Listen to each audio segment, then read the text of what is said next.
One.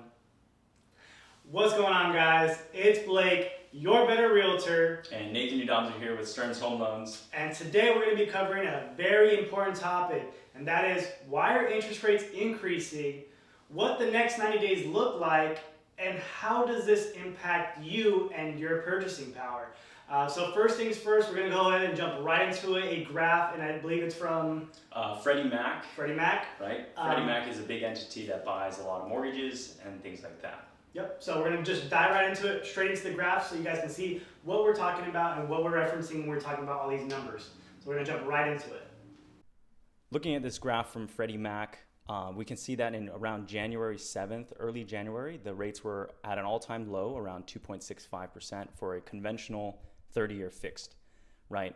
So looking at the next 90 days or so, around March, April, May, and June, you can see that there is going to be a slight increase, but overall, the projection is going to be around the sub 3% or a little higher than that. But looking at the big picture though, the most important thing to look at is even though the rates are going up slightly, looking back like 3 years ago, around 2018, you can see where the rates were fluctuating from 4.5 to as high as 4.94%. So taking that into perspective, again, it is important to look at the absolute values.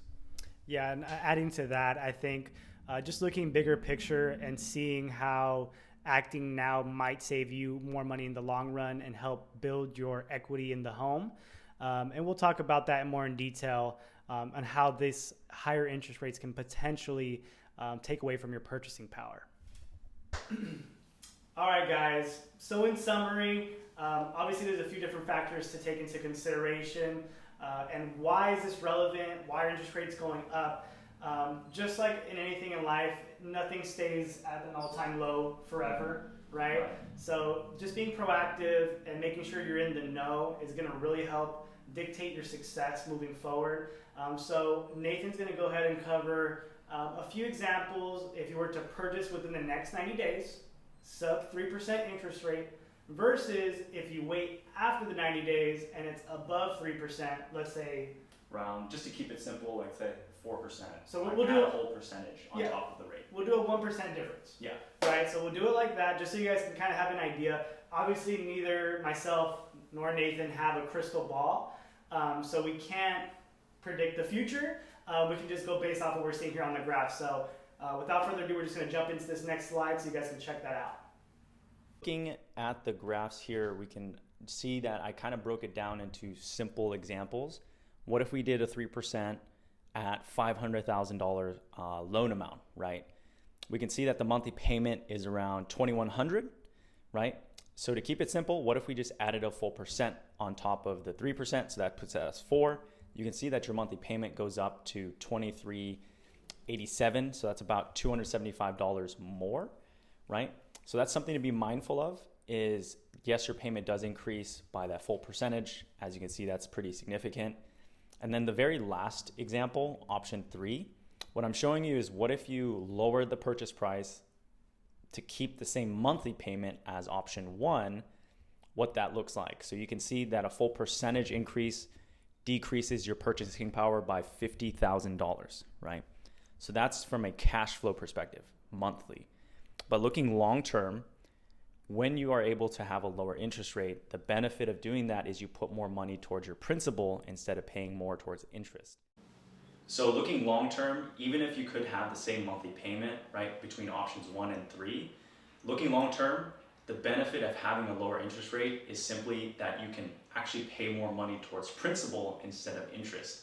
So if we look at a 15-year time frame, if we did the math there, you would actually have more equity with option 1, and that's about $35,000 more than option 3, which is the 4%, but the same monthly payment, right?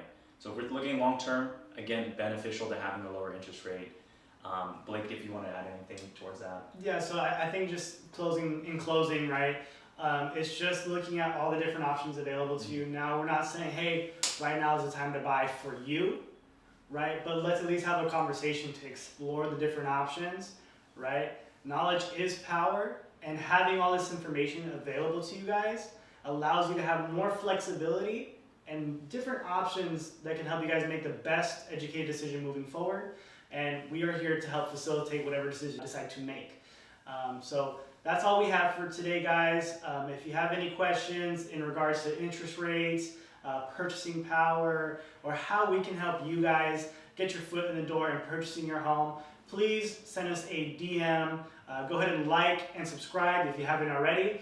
Like I said before, we plan on doing this on a weekly basis. So if you guys want to see more content or have video ideas that you want us to go ahead and shoot, please mention them in the comments and we'll get to them right away. Thanks, guys. We'll see you on the next one. Peace.